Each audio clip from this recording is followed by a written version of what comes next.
حلو قوي. ابدا لك باللقاء اللي هيقام هنا في ابيجان على ملعب الحسن وطارق اللي انشئ خصيصا من اجل هذه البطوله، وسمي طبعا على اسم رئيس دوله كوت ديفوار الحسن وطارق، ويتسع ل 60,000 مشجع. هو اكبر ملاعب هذه البطوله على الاطلاق. خليني اقول لك ان جماهير كوت ديفوار بتعيش حاله من التفاؤل الشديد، بيمنوا انفسهم ان هم يكونوا المنتخب الوحيد في التاريخ، في تاريخ كل بطولات الكان، اللي هزم في لقاءين في دور المجموعات ويتمكن من الفوز بالبطوله. لم يسبق لاي منتخب على الاطلاق ان هو يخسر في ماتشين في دور المجموعات ويتاهل وبعد كده يتمكن من الفوز بالبطوله. فهم بيحلموا طبعا بهذا التتويج، وحتى هذه اللحظه بيدينوا بالفضل للمغاربه بشكل لا تتخيلوا للانجاز اللي هم تمكنوا من تحقيقه حتى الان. بتلاقي تيشيرتات المغرب موجوده بتباع زيها زي تيشيرتات كوت ديفوار. بنخش مثلا نركب تاكسي تلاقي علم كوت ديفوار وجنبه علم المغرب. وعايز اقول لك ان واحده من اللقطات اللي كانت كوميديه جدا، كنا يعني عائدين من بوكيه بعد ماتش كوت ديفوار ومالي الماضي، فكنت واقف في طابور بتاع الاتوبيس اللي هياخدنا من بوكيه حتى ابيجان. فجاه لقيت ناس بتشاور عليا ده مغربي، فطبعا ما لحقتش ارد عليهم. فجاه عدوني وتسقيف شديد جدا. انا طول السكه اللي هو خايف ان انا اتكشف لو خدوا بالهم بقى اللي انا مصري ممكن يعملوا فيا، لكن انا طول السكه بوزع ابتسامات. وطبعا 5 ساعات من بوكيه حتى ابيجان ما هديوش ثانيه، احتفالات جنونيه يعني لا تتخيل الحاله السعاده اللي هم موجودين فيها حتى الان. وزي ما بقول لك ان المغاربه بيعاملوا معامله الملوك اللي موجودين هنا في ابيجان. من هنا من ابيجان تعود الكلمه للزميل العزيز ابراهيم عبد الجواد، وغدا بالتاكيد سنتابع كل ما هو جديد خلال اللقاءين. كل التوفيق بمشيئة الله لطاقم التحكيم المصري، وكل الشكر للزميل العزيز ايمن مصطفى. شكرا جزيلا ليك يا ايمن على كل هذه التفاصيل الوافيه من كوت ديفوار.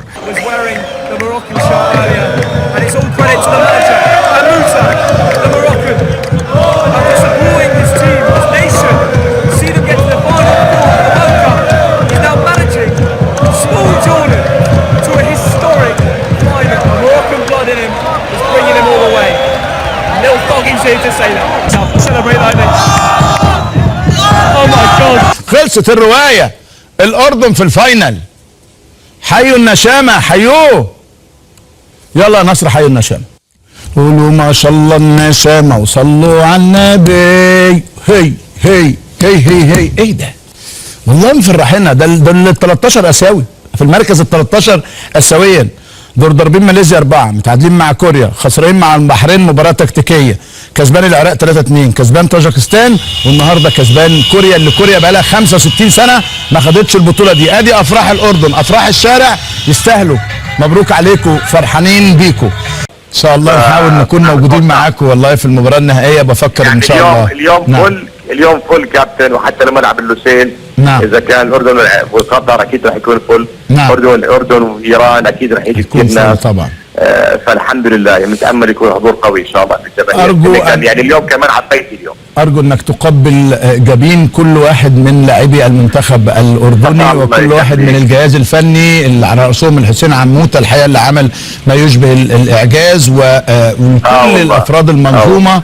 وبشكرك وبحييك وبتمنى لكم بكل توفيق. وان شاء الله هنتكلم عن الفوز. هكلمك تاني يوم الفاينل. هعمل الحلقه مخصوص ان شاء الله. هقول لسيف زاهر هطلع الحلقه اذا الاردن كسب ان شاء الله. حبيبي ربنا يخليك. بشكرك شكرا جزيلا. اشكرك سياده الوزير مروان جمعه نائب رئيس الاتحاد الاردني. تحيه كبيره للمنتخب الاردني وكل الامنيات للمنتخب القطري. عندهم مباراه صعبه جدا مع ايران، لكن عندي امل كبير جدا في الله ان النهائي يكون عربي، وهنا هكون 50-50 عشان ايه اكون امين. يعني طالما عرب فكلنا ان شاء الله واحد. المهم ان الكاس تكون عربيه، والايرانيين ايضا اخواتنا واصدقائنا ولا يوجد شيء، لكنه الحته العربيه اللي جوانا بقى ما حدش يزعل مننا. منتخب النشامة في نهائي كأس آسيا للمرة الأولى في تاريخه بعد إقصاء الشمشون الكوري في نسخة استثنائية لأبناء المدرب الحسين عموته العربي المغربي. هنا تأتي الدعوات اليوم لدعم هذا المنتخب الوطني وكذلك دعمه وإسناده في مباراته القادمة. والنشامة اليوم هم إلى لوسيل عمليا مع فوزهم ومع هذا الفوز التاريخي بأيدي أردنية، ويصنع فرحة أردنية عربية ببصمات مغربية من الكابتن والقائد المغربي حسين عموتة.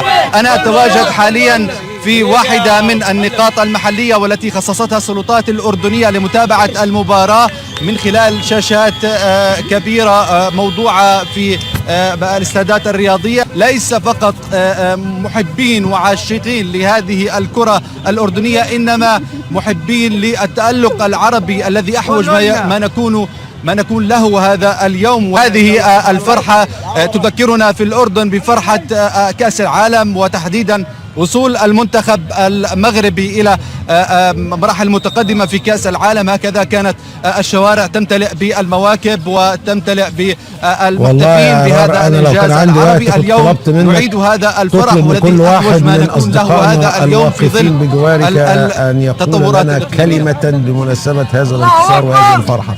بشكرك ران شلول مراسلنا في الأردن، كنت معنا من البداية. فرض حسين عموتة مدرب الأردن المغربي فرض هجوم كاسح على المنتخب الكوري، والغريب اللي أنا حسيته أنه أول ثلث ساعة خايفين الكوريين، وهذا الحكي هذا إشي مش عادي، إشي مش طبيعي لكوريا اللي طول عمرها بتتأهل لكأس العالم وطول عمرها بتنافس، ودايما هي من الفرق المرشحة كوريا واليابان. في تعاطف كبير جدا دكتور معتز من الإعلام العربي بشكل عام ومن الجمهور العربي مع منتخب الأردن. أولا لأنه بتأهل لأول مرة، ثاني شيء لأنه هو منتخب عربي مميز وبيمثلنا. ودايما احنا إذا بتتذكر المغرب لما وصلت للأربع الكبار في كأس آسيا وقفنا كلنا وراه، كأن المغرب هو منتخب العرب بالضبط. فأنا الآن أنا متأكد ببلغ الأردنيين إنه كل العرب معنا. صحيح. طبعا هنا الكلمة اللي قالها كابتن لطفي وأعتقد أنا أشرت إليها في المقدمة، اللي هي فكرة إن إحنا في النهاية في روح عربية واحدة بتحكمنا. يعني يوم ما بنسمع زي المغرب، يعني المغرب بالنسبة مثلا لحد بحريني ولا عراقي ولا ده أقصى يعني غرب بس في النهاية في روح عربية جوانا. نتمنى الخير لأهلنا، نتمنى الخير لمن يتشاركون معنا في قيم زي قيم العروبة، قيم الثقافة، نتمنى لهم الخير. أنا متأكد النهاردة أن في ناس في المغرب وموريتانيا وليبيا ومصر والى آخره لما بيسمعوا أو لما بيشوفوا مباراة زي كده لفريق أردني وبيدخل في مواجهة حقيقية، عايز أول ما جه الجول الأولاني أنا سمعت أصوات بتتصايح من السعادة والفرحة من كل الناس. ما فيش بقى واحد أردني فرحان وواحد مثلا مغربي ولا تونسي مش فارقه معايا، لا هو كله الناس فرحان. ليه؟ لانه في الاخر يعني لو احنا عينه ممثله للمجتمع العربي فاحنا عينه بتقول بوضوح ان الروح العربيه ان وجدت، والحمد لله هي موجوده، فهي بتعلي من قيمه ما هو عربي. الاردن اهلي ولبنان اهلي وسوريا اهلي والمغرب اهلي وليبيا اهلي، السودان اهلي الى اخره. فالنهارده كانت يعني ليلة عربية بقدر ما كانت ليلة أردنية، وبالتالي بنقول 1000 مليون مبروك لأهلنا وأشقائنا في الأردن.